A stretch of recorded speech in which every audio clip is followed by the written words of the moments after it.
మీరు త్వరగా తీయకపోతే నలుగురి పడిపోతాం. ఇక్కడ విశ్వనట చక్రవర్తి యశస్వి రంగారావు గారు, ఆయన యొక్క ఖ్యాతి, ఆయన చనిపోయి ఇంతకాలం అయినప్పటికీ కూడా, కొన్ని దశాబ్దాలు అయిపోయినప్పటికీ కూడా నటుడిగా ఒక పేరు చెప్పాలంటే, మహానటుడిగా ఒక పేరు చెప్పాలంటే కొన్ని తరాల పాటు ఎస్వి రంగారావు గారి పేరు మాత్రమే జ్ఞాపకం వచ్చే విధంగా అద్భుతమైనటువంటి నటనా కౌశలంతో కేవలం ఆంధ్ర ప్రేక్షకుల్ని మాత్రమే కాకుండా తమిళ ప్రేక్షకుల్ని, ఆ మాటకొస్తే ప్రపంచంలో ఉన్నటువంటి తెలుగువారు అందరూ గర్వంగా తలెత్తుకునే విధంగా తన నటనా ప్రతిభను చూపించినటువంటి మహానటుడు ఎస్వి రంగారావు గారు, వారి జయంతి ఈరోజు. ఈ సందర్భంగా ప్రతి సంవత్సరం లాగే పంతం చారిటబుల్ ట్రస్ట్ ఆధ్వర్యంలో పంతం కొండలరావు గారు జయంతి కార్యక్రమాన్ని నిర్వహిస్తున్నారు. ఇది క్రమం తప్పకుండా 10 సంవత్సరాలుగా జరుగుతున్నటువంటి కార్యక్రమం.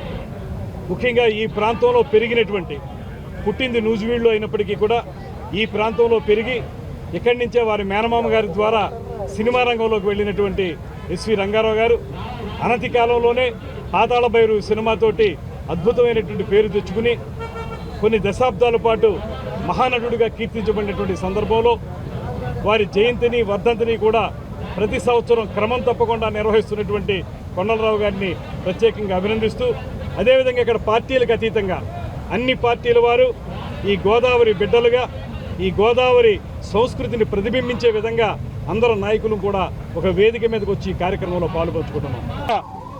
ఎక్కడైతే పర్యాటక అభివృద్ధి జరగాలని మనం కోరుకుంటున్నామో, ఏవైతే సందర్శకులను ఎక్కువగా ఆకర్షించేటువంటి ప్రాంతాలు ఉన్నాయో ఆ ప్రాంతాలను అభివృద్ధి చేయాలని ఈ ప్రభుత్వం కృతనిశ్చయంతో ఉంది. ముఖ్యమంత్రి గారు కానీ, ఉప ముఖ్యమంత్రి గారు కానీ. అయితే ఇవాళ మనం చూసాం గత ప్రభుత్వంలో ఎంత దుర్మార్గం జరిగిందో. ఇవాళ తాజాగా వెలుగులోకి వచ్చినటువంటి మరో అంశం, అక్కడ పులివెందుల్లో 4 స్టార్ హోటల్ కడతాం, అది టూరిజం తరఫున చేయాలనేటువంటి ఆలోచన చేసి 12 కోట్ల పైచిలకు దాన్ని కొని దాన్ని అభివృద్ధి చేయడానికి 27 కోట్ల రూపాయలు వెచ్చించి, దానికి ఆ రోజున ఉన్నటువంటి పర్యాటక అభివృద్ధి సంస్థ ఏదైతే ఉందో దాని చైర్మన్ గారు కానీ, అక్కడ ఉన్నటువంటి వారు కానీ ఇచ్చినటువంటి శాంక్షన్లు ఏవైతే ఉన్నాయో ఇవి దారుణమైన అంశాలు. పులివెందులు ఎవరు వెళ్తారండి? పులివెందులు వెళ్ళి అక్కడ సందర్శకులు వెళ్ళేటువంటి ప్రాంతం అది. తిరుపతిలో డెవలప్ చేయండి, అర్థం ఉంది. వైజాగ్లో డెవలప్ చేయండి, అర్థం ఉంది. రాజమండ్రిలో చేయండి, విజయవాడలో చేయండి, ఇంకా అనేక ప్రాంతాలు, సుందరమైన ప్రాంతాలు ఉన్నాయి. అక్కడికి మనం 4 స్టార్ ఫెసిలిటీ తోటి సందర్శకులను ఆకర్షించడానికి పెట్టాలి. కానీ పులివెందులు లాంటి ప్రాంతంలో అక్కడ ఉన్నటువంటి తమ సొంత మనుషులకి పూర్తి స్థాయిలో లాభం చేకూర్చడానికి ఆనాటి ప్రభుత్వం చేసిన పని ఏంటంటే, అక్కడ ఖాళీగా ఉన్నటువంటి ఒక స్థలాన్ని, ఖాళీగా ఉన్నటువంటి ఒక బిల్డింగ్ని 4 స్టార్ హోటల్గా రూపొందించడానికి, దాన్ని పర్యాటక అభివృద్ధి కేంద్రం తరఫున దాన్ని కేటాయించడం అనేటువంటిది తీవ్రంగా తప్పు పట్టాల్సినటువంటి అంశం. ఈ విషయంలో నేను చెప్తున్నాను, ఏదైతే పర్యాటక శాఖ ఉందో దాంట్లో కూడా ప్రక్షాళన చాలా అవసరం. గత ప్రభుత్వం ఆ రోజు ఉన్నటువంటి పద్ధతులు, ఆ రోజున వారు పెట్టుకున్నటువంటి ఉద్యోగస్తులు అనేక మంది చాలా రకాలుగా ప్రభుత్వంలో ఉన్నటువంటి పెద్దలకు ఉపయోగపడే విధంగా, వాళ్ళు లబ్ధి పొందే విధంగా అనేక అసందర్భపు ప్రాజెక్టులన్నీ కూడా చేపట్టారు. అందులో భాగమే పులివెందుల ప్రాజెక్టు. మేము ఒకటే మనవి చేస్తున్నాం ముఖ్యమంత్రి గారికి, ఉప ముఖ్యమంత్రి గారికి, మొత్తం మనం పర్యాటక శాఖను ప్రక్షాళన చేయాల్సిన అవసరం ఉంది.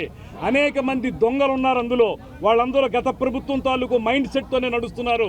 వాళ్ళందరినీ ప్రక్షాళన చేసి సరికొత్త టీముతోటి ఆంధ్రప్రదేశ్ రాష్ట్ర పర్యాటక అభివృద్ధి జరగాలనే విషయంలో మేము కృతనిశ్చయంతో ఉన్నాం అన్నటువంటి మాట తెలియజేస్తున్నాను. కార్యక్రమాల్లో ఎస్వి రంగారావు గారి జయంతి కూడా ఒక భాగం మా ట్రస్ట్ యాక్టివిటీల్లో. అందులో ఇది 106వ జయంతి ఎస్వి రంగారావు గారిది ఈ సంవత్సరం చేయడం జరుగుతుంది. ఇది సుమారుగా ఇప్పుడు 10 ఏళ్ళు నుండి 11వ సంవత్సరంలోకి అడుగుతాం. ఇది మెగాస్టార్ చిరంజీవి గారు ఆ రోజు ప్రతిష్ఠించారు ఈ విగ్రహాన్ని.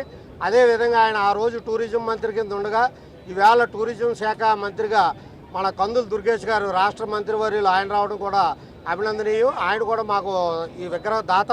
అలాగే పెద్దలందరూ కూడా, ప్రజాప్రతినిధులు కానీ, ట్రస్ట్ సభ్యులు కానీ, ఎస్వీఆర్ కల్చరల్ అసోసియేషను, అలాగే నగర చిరంజీవి యువత కొత్తపేట రాజా ఆధ్వర్యంలోనూ, పంతం సత్యనారాయణ చారిటబుల్ ట్రస్ట్ ఆధ్వర్యంలోనూ ఎప్పుడూ ఘనంగా చేస్తున్నాం.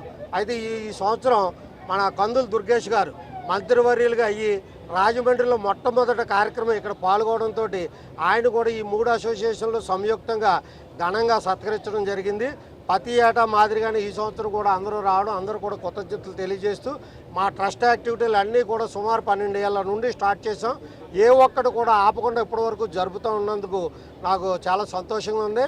ముఖ్యంగా నా మిత్రులు, నా స్నేహితులు, నాకు అన్ని రకాల నేనంటే ఇష్టపడే పెద్దలు, అన్ని పార్టీలకి సంబంధించి కులాలకి మతాలకి అతీతంగా ఎప్పుడూ నా ప్రతి కార్యక్రమంలో పాల్గొంటున్నందుకు వాళ్ళందరికీ చేతులెత్తి నమస్కరిస్తూ, అలాగే ప్రింట్ అండ్ ఎలక్ట్రానిక్ మీడియా కూడా నా వెన్నంటుండి నేను చేసే ప్రతి మంచి కార్యక్రమానికి సహకరిస్తున్న వారందరూ కూడా ధన్యవాదాలు తెలియజేసుకున్నాను. Thank you. మన పంతులు కొండలరావు ఆయన చారిటబుల్ ట్రస్ట్ ద్వారా అనేకమైనటువంటి కార్యక్రమాలు ఈ రాజమండ్రి నగరంలో జరుగుతున్న విషయం మనందరికీ తెలిసిందే. అతను అజాత శత్రువు, అందరినీ కలుపుకొని అన్ని కార్యక్రమాలు కూడా చేసే వ్యక్తి. అటువంటి వ్యక్తికి ఈనాడు ఈ సభా కార్యక్రమాన్ని నిర్వహిస్తున్నటువంటి మా సోదరుడు ఎర్ర వేణుగోపాలరాయుడు గారికి, మంత్రివర్యులు, నాకు అత్యంత సన్నిహితుడు మన దుర్గేష్ గారికి,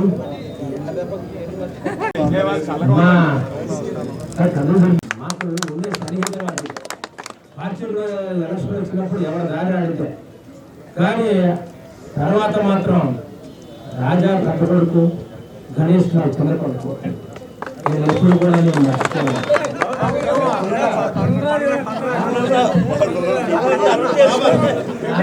కాదు, అన్ని వర్గాలకు సంబంధించిన నాయకులందరినీ కూడా ఏకతాటి మీదుగా ఒక వేదిక మీద తీసుకొచ్చి రాజమహేంద్రలో ఒక కొత్త సాంప్రదాయాన్ని సృష్టించినటువంటి సన్మిత్రుడు పంతం సత్యనారాయణ చారిటబుల్ ట్రస్ట్ కోఆర్డినేటర్ మిత్రుడు పంతం కొండలరావు గారు, అందరికీ కూడా ప్రత్యేకంగా నమస్కారాలు తెలియజేస్తా ఉన్నా. జగమెరిగిన బ్రాహ్మణకి జన్యమేళ అన్నట్టుగా ఎస్వీఆర్ గురించి ప్రత్యేకంగా నేను చెప్పేదైతే ఏమీ లేదు. ఎందుకంటే గడిచిన దశాబ్ద కాలంగా ఇక్కడ ఎస్వి రంగారావు గారి యొక్క అనితర సాధ్యమైనటువంటి అటవై దృశ్యాన్ని, అదేవిధంగా అభినయ సామర్థ్యాన్ని, అదేవిధంగా ఆ పెద్దల ఆకులు వీర్రాజు గారిని కూడా సగౌరవంగా వేదిక మీద ఆహ్వానిస్తా ఉన్నాం. అదేవిధంగా ఆయన యొక్క అనితర సాధ్యమైనటువంటి రీతిలో ఆయన పోషించినటువంటి అనేక పాత్రలు, ఆయన ప్రాణ ప్రతిష్ఠ చేసినటువంటి అనేక పాత్రలు ఈనాటికి కూడా సజీవంగా తెలుగు చలనచిత్ర పరిశ్రమే కాదు, భారతదేశ చలనచిత్ర పరిశ్రమ ఉన్నంతకాలం కూడా ఆయన కీర్తి అజరామరం అని చెప్పి సందర్భంగా మీ అందరికీ నేను తెలియజేస్తా ఉన్నా. అయితే ఆయనకి రాజమహేంద్రతో ఉన్నటువంటి అనుబంధం రీత్యా ఇక్కడ ఈ కార్యక్రమాలు ప్రత్యేకంగా చేపట్టబడతా ఉన్నాయి. నట సార్వభౌమ నట చక్రవర్తి శ్రీ ఎస్వి రంగారావు గారి యొక్క 106వ జయంతి సందర్భంగా రాజమహేంద్రవరం గోదావరి నదీ తీరాన ఎంతో వైభవంగా ఆయన యొక్క జయంతి ఉత్సవాలు మరి జరుపుతూ ఉన్నారు. 106వ జయంతి బహుశా భారతదేశంలో ఎక్కడా చేయనంత ఘనంగా రాజమహేంద్రవరం పుర ప్రజలు, ప్రత్యేకించి Pantham charitable trust, S V Rangarao memorial trust వారు, అదేవిధంగా చిరంజీవి ఫ్యాన్స్ అసోసియేషన్ కొత్తపేట రాజా గారు, వీరందరూ కూడా మిత్ర బృందం అందరం కూడా ఇంత గొప్పగా కార్యక్రమాలు చేస్తూ వారు ఇంకా సజీవంగానే ఉన్నారనే విధంగా మరి ప్రజలకి చాటి చెప్పే విధంగా కార్యక్రమాలు జరుపుతూ ఉన్నారు. మరి వాస్తవాలు మాట్లాడుకుంటే ఆయన ఎంత గొప్ప నటుడు నాకు తెలిసి భారతదేశంలోనే చాలా అరుదు. మరి అంత గొప్ప ఏ పాత్ర ఇచ్చినా కూడా దాంట్లో పరకాయ ప్రవేశం చేసిన విధంగా ఆయన పోషించే విధానం కానీ, మరి ఎన్నో గొప్ప గొప్ప సినిమాలు ఎస్వి రంగారావు గారి వలన సినిమాలు ఆడే సందర్భాలు, పెద్ద పెద్ద స్టార్ హీరోలు చేసినప్పటికీ కూడా ఆయన యొక్క కాల్ షీట్ల గురించి ఎదురు చూసే పరిస్థితులు మరి ఈ రకంగా ఉండేవి. మరి అంత గొప్ప మహనీయుడు, మహానటుడు మరి ఆయన లేనప్పటికీ కూడా ఖచ్చితంగా భారతదేశపు అత్యున్నతమైన పురస్కారాలు అందుకోవాలి, వారి కుటుంబ సభ్యులకు అందించే విధంగా మరి అందరం కూడా ముందుకు రావాలి అని ఆయన యొక్క కీర్తి ప్రతిష్టలను గుర్తించి భారతదేశము ప్రభుత్వం కూడా ముందుకు రావాలని మనస్ఫూర్తిగా కోరుకుంటూ వారికి ఘన నివాళులు ఇవాళ గోదావరి నదీ తీరాన ఇంత ఘనంగా ఇప్పుడు ప్రతి కార్యక్రమాన్ని కూడా ఎంతో అద్భుతంగా చేస్తుంటారు మా సోదరుడు పంతం కొనుగోలు ఆయన కూడా నా హృదయపూర్వక అభినందనలు తెలియజేసుకుంటూ ఇక్కడ విచ్చేసి మీ అందరూ కూడా నా హృదయపూర్వక నమస్కారాలు తెలియజేసుకుంటూ ఎస్వి రంగారావు గారు ఇక్కడ ఎలా విగ్రహాన్ని స్థాపించారనేది చెప్పడం జరిగింది.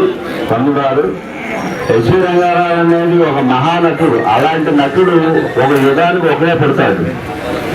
ఎందుకంటే ఆయన మన తెలుగు జాతికి సంబంధించిన నటుడే కాదు, భారతదేశంలో ఉన్నటువంటి అన్ని వర్గాలలో ఉన్నటువంటి మహానటుడు. అలాగే మన ఉమ్మడి రాష్ట్రం ఉండేటప్పుడు అటు తమిళ్లో ఉన్నటువంటి శివాజీ గణేశన్ ఇద్దరికి కూడా ఇక్కడ తెలుగులో ఉన్నటువంటి ఎన్టీ రామారావు నాగేశ్వర గారు కూడా నలుగురికి కూడా కామన్ గా ఉండేటువంటి మహానటుడు ఎవరంటే ఎస్వి రంగారావు. తండ్రి పాత్రలో కానీ, అన్నగారి పాత్రలో కానీ, మామగారి పాత్రలో కానీ ఏదైనా సరే ఎంతో మెప్పించి అద్భుతంగా అయినటువంటి నటని ప్రదర్శించినటువంటి మహానుభావుడు ఎస్వి రంగారావు. అట్లాంటి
చెయ్యాలి.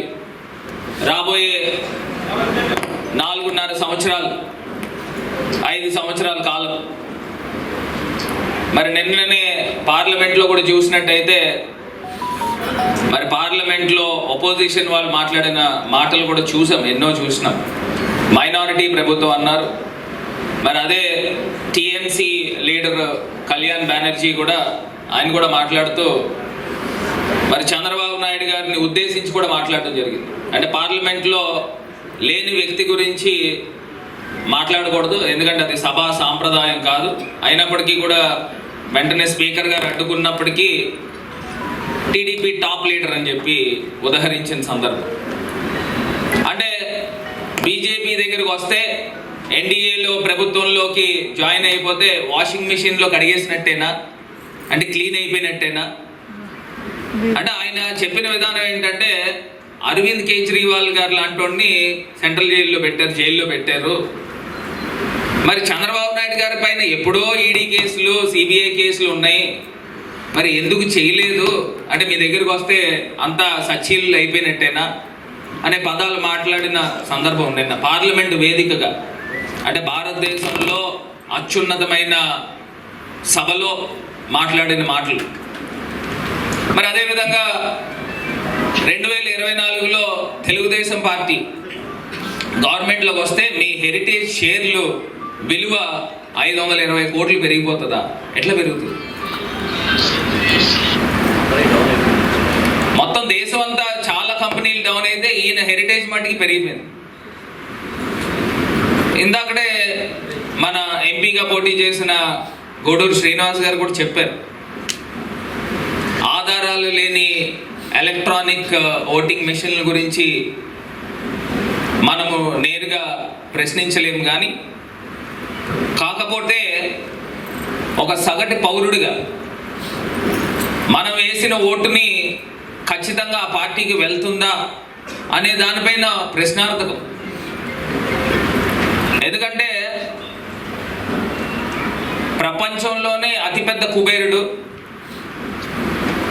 టెక్నో సావి ఆయన ఎలాన్ మస్క్ కూడా చెప్పాడు ట్విట్టర్ వేదికగా, ఎలక్ట్రానిక్ ఓటింగ్ మిషన్స్ అనేవి డెవలప్డ్ కంట్రీస్లో ఏ కంట్రీస్లో కూడా వాడట్లా, దాన్ని ఏదైనా చేయడానికి అవకాశం ఉంది, చేశారని చెప్పాల, చేయడానికి అవకాశం ఉంది. మనం ఇక్కడే కిందన ఉంటూనే భూమి మీద ఉంటూనే చంద్రమండలంలో ఉన్న మిషన్ ఏది పరిగెట్టాలి, ఏ బోల్ట్ తిప్పాలి, ఏది చేయాలి అనేది ఇక్కడుండే ఆపరేట్ చేసిన వాళ్ళం. ఈవీఎం అని అంటే ఏంటి? జస్ట్ ఎలక్ట్రానిక్ ఓటింగ్ మిషన్, ఒక క్యాలిక్యులేటర్ లాంటిది. మనం ఏది ఫిక్స్ చేస్తే అదే, ప్రోగ్రామ్ ఏది డిజైన్ చేస్తే అదే. యాజ్ అ సాఫ్ట్వేర్ ప్రోగ్రామర్గా పలానా రోజు పలానా రకంగా పని చేయాలి అని అంటే అది పనిచేస్తుంది. ఏదైతే ఆ ప్రాసెసర్ ఎవరైతే ఆ ప్రోగ్రామర్ డిజైన్ చేస్తాడో అది ఏది చెప్తే అది చేస్తుంది. సరే, ఏది ఏమైనప్పటికీ కూడా దాంట్లోకి మనం లోతుగా వెళ్ళాల్సిన టైం కాదు. కాబట్టి రాబోయే రోజుల్లో ఖచ్చితంగా బ్యాలెట్ పేపర్లు అనేది రావాలని కోరుకుందాం. దాని గురించి దేశవ్యాప్తంగా కూడా నాకు తెలిసి పోరాటం జరుగుతుంది. ఎందుకంటే ఏ పార్టీలు కూడా ఒప్పుకోట్లా. ఈవీఎంస్ అనేది అమెరికాలో లేదు, ఇంగ్లాండ్లో లేదు, పెద్ద పెద్ద డెవలప్డ్ కంట్రీస్లో లేవు. Why only India? ఎందుకు ఇంత పెద్ద భారతదేశంలో, ఇంత పెద్ద ప్రజాస్వామ్యం ఉన్న భారతదేశంలో ఎందుకు ఉండాలండి? నిజంగా నాకు ఒకటి ఆశ్చర్యం ఏంటంటే, ఓటింగ్ వెళ్ళినప్పుడు ఈ ఈవీఎంల దగ్గరికి వెళ్ళి పరిశీలించడానికి వెళ్ళేటప్పుడు ఓటింగ్ రోజున ప్రజల ముఖాల్లో మనకు తెలిసిపోతుంది వాళ్ళు మనకు ఓటేస్తున్నారా లేదా అనేది. మనం వెళ్తూ ఉంటే ప్రతి ఒక్కళ్ళ ముఖాల్లో చిరునవ్వు కనబడుతుంది. అక్కడి నుంచి లైన్లోకి వచ్చి సెల్ఫీలు దిగుతూ ఉన్నారు. నాకు ఆశ్చర్యం అనిపిస్తూ ఉంది, ఏంటి అసలు ఈ మెజారిటీ ఏంటి? ఆశ్చర్యం అనిపిస్తూ ఉంది. ఎక్కడ జరిగింది లోపం? ఎక్కడ జరిగింది? పోనీ నాకు నేనుగా ఏదైనా తక్కువ చేసానా? నేను ఇందాక చెప్పా, రేపన్న రోజు లేదు అన్న విధంగా నేను ఇవాళ పనిచేశాను. రేపు ఉంటుందో ఉండదో అన్న విధంగా నేను పనిచేశాను. ప్రతిరోజు అలానే పనిచేశాను. 5 సంవత్సరాలు కరోనా టైంలో ఏ రకంగా పనిచేశాం మీకు అందరికీ కూడా తెలిసిందే. ఇవాళ డెవలప్మెంట్ అంటే ఏంటో రాజమండ్రిలో చూపించాం. 175 నియోజకవర్గాల్లో ఏ నియోజకవర్గంలో కూడా ఇంత డెవలప్మెంట్ జరగల. నిరంతరం కష్టపడి పనిచేసిన మీ అందరికీ కూడా ముందుగా శిరస్సు వంచి నమస్కరిస్తున్నాను. ఎన్నికల్లో గెలిపోవటములు అనేవి సహజం. అంటే ఇద్దరు నిలబడినప్పుడు ఎవరో ఒకళ్ళు నెగ్గుతారు. దాన్ని కూడా మనం సమదృష్టితో తీసుకోవాలి. ఓడిపోయాం కదా అని డేలపడిన అవసరం లేదు. 5 సంవత్సరాలకు ఒకసారి ఎన్నికలు ఎందుకు పెడతారు అంటే అధికార మార్పిడి కోసమే పెడతారు. మనం నచ్చితే మనకు ఓటేస్తారు, లేదంటే వేరే పార్టీకి వేస్తారు. ఇది సర్వసాధారణ విజయం. దీన్ని మనం సమదృష్టితో తీసుకోవాలి, కృంగిపోకూడదు ఎప్పుడు కూడా. అదేవిధంగా గెలుపుకి 100 కారణాలు ఉంటాయి, ఓటమికి 100 కారణాలు ఉంటాయి. ఈ ఓటమికి కారణం పలానాది అని చెప్పేసి ఏదో ఒకళ్ళని కార్నర్ చేయడం అనేది మంచిది కాదు. ఇది జనరల్ ఎలక్షన్లు. రాజమండ్రికి దీనికి సంబంధం లేదనుకోవడం పొరపాటు. జనరల్ ఎలక్షన్లు ఎప్పుడు కూడా ఒక వేవ్ రన్ అవుతూ ఉంటుంది. దాని ప్రకారమే కూడా ఓటింగ్ జరుగుతూ ఉంటుంది. సో మనకి స్టిల్ 40% ఓట్లు ఉన్నాయి. మనకి 2 కులాలు వేయలేదు, కాపులు వేయలేదు, కమ్మవారు వేయలేదు, ఉద్యోగస్తులు వేయలేదు అని చాలామంది అన్ని నియోజకవర్గాలు తిరుగుతున్నాను కదా అంటున్నారు. అందులో వాస్తవం ఏమీ లేదు. మనకి అందరూ అన్ని పార్టీల వారు, అన్ని కులాల వారు ఓటేశారు. అందులో సందేహం ఏమాత్రం లేదు. అందువల్లే మనకి 40% ఓటింగ్ వచ్చింది. మనకి నెగ్గిన తెలుగుదేశం పార్టీ వారికి కేవలం 5% తేడా ఉంది. అంటే వారికి 45% వచ్చింది, మనకి 40% వచ్చింది. గత ఎన్నికల్లో మనకి 50% వస్తే వారికి 40% వచ్చింది. సో మీరు ఎప్పుడు కూడా కృంగిపోవద్దు, అధైర్యపడవద్దు. ముఖ్యంగా నేను చెప్పేది ఏంటంటే, general analysis and research centre వాళ్ళు విశ్లేషణ చేసి 2 విషయాలు చెప్పారు. ఓటమి కారణాలు 2. మూడోది ఒక అనుమానాస్పద కారణం. మొదటి కారణం ఏంటి అంటే చంద్రబాబు నాయుడు గారు అలవికాని హామీలు ఇచ్చారు. ప్రజలు ఎప్పుడూ కూడా ఆశాజీవులు. భరతరామ్ గారు 3,000 ఇస్తానంటే నేను 4,000 ఇస్తానంటే నాకు ఓటేస్తారు మీరు. అంటే ప్రజలంతా కూడా ఆశాజీవులు. సో ఈయన చంద్రబాబు నాయుడు గారు ఏం చేశారంటే 4,000 ఇస్తాను, 7,000 ఇస్తాను, అందరికీ ఇంట్లో ఆడపిల్లలందరికీ ఇస్తాను, అమ్మ ఇంక లేనిదేమీ లేదు, అన్ని ఆల్ ఫ్రీ బాబు అన్నీ కూడా చెప్పిస్తాడు ఆయన. సో ప్రజలు ఆ మాయలో పడ్డారు. ఈ మాయ ఎంతకాలం ఉంటుందో మనం వెయిట్ చేయాలి. ఒక 6 నెలలు చూస్తే ఈ ప్రభుత్వం యొక్క రంగు బయటపడుతుంది. ఎంతకాలం ఇస్తాడు, ఎలా ఇవ్వగలడు? ఒకసారి జగన్మోహన్ రెడ్డి గారిని భరతరామ్ గారు, రాజా మేమంతా ఉండగా కూడా రైతు రుణమాఫీ చేస్తే 1,00,000 చేస్తే బాగుంటుందని రిక్వెస్ట్ చేశారు. లేదన్నా అవ్వదు అని చెప్పారు. ఎందుకు అంటే ఇప్పుడు వస్తున్న పథకాలకే 120,000 కోట్లు అవుతుంది. మన రాష్ట్ర ఆదాయం 90,000 కోట్లు. అంటే 30,000 కోట్ల డిఫిసిట్తో రన్ అవుతుంది. దీనికి ఇంత మొండి వ్యక్తి అని జగన్మోహన్ రెడ్డి గారి సతమతం అవుతున్నవాడు ఇన్ని హామీలు ఇవ్వాలంటే 2,020 కోట్లు అవుతుంది. ఇది నవ్వేసి ఇలాగే మాట్లాడతాం అని కోపంగా వెళ్ళిపోయి ఇప్పుడు మా శ్రీను మాట్లాడాడు, ఒక క్వశ్చన్ ఇచ్చాడు. సరే, రాష్ట్ర వ్యాప్తంగా జరిగేటువంటి చర్చను పక్కన పెట్టండి, రాజమండ్రిలో ఎందుకు ఓడిపోయాడు భరత్ అనేటువంటిది మన ప్రధాన ఉన్నటువంటి కార్యకర్తల ఎజెండా. నేను ఒక్కటే చెప్తాను, రాష్ట్రానికి రాజమండ్రికి ఇంటర్లింక్ ఉంది.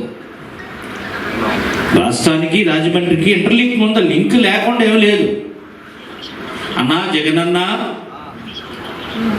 అబద్ధం ఆడన్నా, అన్నా నిజం చెప్తే జనం నమ్మరన్నా, అబద్ధం ఆడాలి తప్పదు. నువ్వు 2014లో నేను అబద్ధం ఆడను నిజమే మాట్లాడతానన్నావు, ఓడిపోయాం.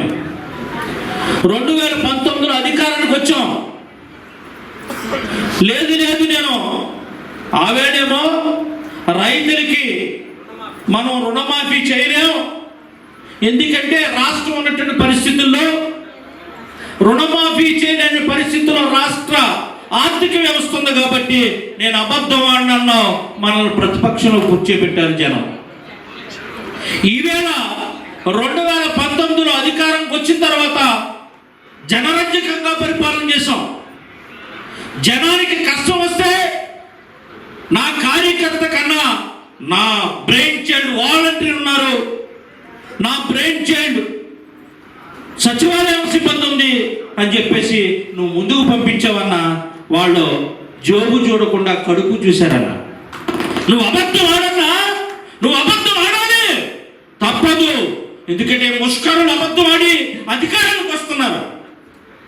ఈవేళ చంద్రబాబు నాయుడు అనేటువంటి వ్యక్తి 2014లో అబద్ధం ఆడాడు, అధికారానికి వచ్చాడు.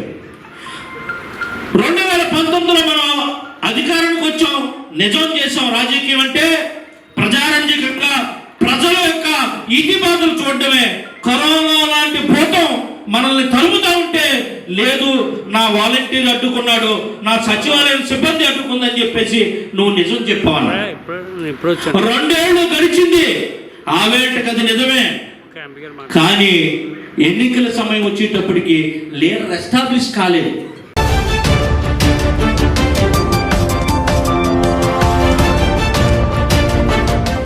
ఐశ్వర్య గారు మన స్వర్ణాంధ్ర ఉపాధ్యక్షులు రిజిస్టర్డ్ బాడీలో, తెలుసు కదా, మొదటి నుంచి మనం చేస్తున్నాం. అందరికీ నమస్కారం. మనం స్వర్ణాంధ్ర సేవా సంస్థ తరఫున గత 26 సంవత్సరాలుగా సుమారు 1,008 ఉచిత వైద్య సేవా శిబిరాలు మనం అనేక స్వచ్ఛంద సేవా సంస్థలు, అనేక మంది దాతల సహకారంతో ఇప్పటి వరకు తూర్పుగోదావరి జిల్లా వ్యాప్తంగా చేయడం జరుగుతుంది. అలాగే అనేక ఈ ఉచిత వైద్య శిబిరాలతో పాటు ముఖ్యంగా కంటికి సంబంధించినటువంటి వైద్య సేవలో మనిషికి చాలా అవసరం. చాలామంది ఆ కంటి వైద్య పరీక్షల నిర్లక్ష్యం వల్ల గ్లూకోమా వచ్చి పూర్తిగా చూపు మందగించి చాలామంది అందులుగా మారుతున్నటువంటి పరిస్థితి. మేము చాలామంది అనుభవాలని చూసిన తర్వాత మేము నిత్యం ఈ పరమహంస యోగానంద నేత్రాలయ వేమగిరి వారి సహకారంతో, అలాగే మాతో పాటు నిత్యం మాకు సహకరిస్తున్నటువంటి సిపి రెడ్డి చారిటబుల్ ట్రస్టు వారి సహకారంతో ఈ ఉచిత వైద్య సేవ శిబిరాన్ని ఈరోజు స్వర్ణాంధ్ర ప్రాంగణంలో ఏర్పాటు చేసామని మీ అందరికీ సవినయంగా తెలియజేస్తూ, ఇటు లాలా చెరువు ప్రాంతంలో ఏర్పాటు చేసిన ఈ శిబిరంలో అనేక రాజమండ్రి అర్బన్, రాజమండ్రి రూరల్ నుంచి, అలాగే మన గోదావరి దాటిన తర్వాత కొవ్వూరు, ఇటు గోకవరం అలాంటి పరిసర ప్రాంతాల నుంచి కూడా ఈరోజు ఇక్కడికి వైద్య సేవా శిబిరంలో పాల్గొనడం నిజంగా చాలా ఆనందంగా ఉంది. అంటే ప్రజలకి వైద్యం ఆ అవసరం తీర్చే స్వచ్ఛంద సంస్థల పాత్ర చాలా కీలకమని సందర్భంగా నేను తెలియజేస్తున్నాను. మరి అందరి సహకారంతో స్వర్ణాంధ్ర సేవా సంస్థ ఎవరైతే ఈరోజు ఈ ప్రాంగణానికి ఈ ఉచిత కంటి వైద్య శిబిరం కోసం వాళ్ళు పరీక్షలు చేయించుకున్నారో అవసరార్థులకి మరి మందులు ఇస్తున్నాం. అలాగే అవసరార్థులకి ఎవరికైతే కంటి ఇది ఆపరేషన్లు అవసరమో అది పరమహంస యోగానంద నేత్రాలయ సిబ్బంది ఈరోజు వాళ్ళని ఐడెంటిఫై చేసి వారికి ఉచితంగా ఆపరేషన్ చేయించే కార్యక్రమం కూడా తీసుకున్నాం. ఎంతమందికి అవసరమైనా వారందరికీ కూడా ఉచితంగా కళ్ళజోళ్ళని జూలై 15వ తారీఖున ఇదే ప్రాంగణంలో ఇవ్వడానికి మేము కార్యక్రమం ఏర్పాటు చేసుకుంటున్నామని మీ అందరికీ తెలియజేస్తూ, అలాగే నాతో పాటు మా మిత్రులు స్వర్ణాంధ్ర ఉపాధ్యక్షులు మాజీ సర్పంచ్ శ్రీ బొప్పన నాగేశ్వరరావు గారు మాతో పాటు ఉన్నారు. ఈరోజు వారి అబ్బాయి బొప్పన వంశీ గారి పుట్టినరోజు సందర్భంగా పుష్కర్ ఘాట్లోను అలాగే ప్రభుత్వ ఆసుపత్రి వద్ద ఈ ప్రాంగణంలో ఉదయం బ్రేక్ఫాస్ట్ నుంచి మరి మధ్యాహ్నం భోజనం, సాయంత్రం భోజనం వరకు వారు స్పాన్సర్ చేశారు. వారికి కూడా వంశీకి ఈ సందర్భం మీ ద్వారా పుట్టినరోజు శుభాకాంక్షలు, వారికి ధన్యవాదాలు తెలియజేస్తున్నాను. ఎవరైతే సిబ్బంది ఈ ఉచిత వైద్య సేవా శిబిరంలో పాల్గొన్నారో వాలంటీర్స్, స్వర్ణాంధ్ర సిబ్బంది, ఇచ్చేసినటువంటి మీడియా మిత్రులకు, అలాగే ఈ కార్యక్రమానికి ముఖ్య అతిథికి ఇచ్చేసిన మన పూర్వపు మున్సిపల్ కమిషనర్ శ్రీ మారిశెట్టి జితేంద్ర గారికి, helping hands admin Anoop Jain గారికి, మా స్వర్ణాంధ్ర సిబ్బంది కూడా నేను ప్రత్యేకమైనటువంటి ధన్యవాదాలు, అభినందనలు తెలియజేస్తాను.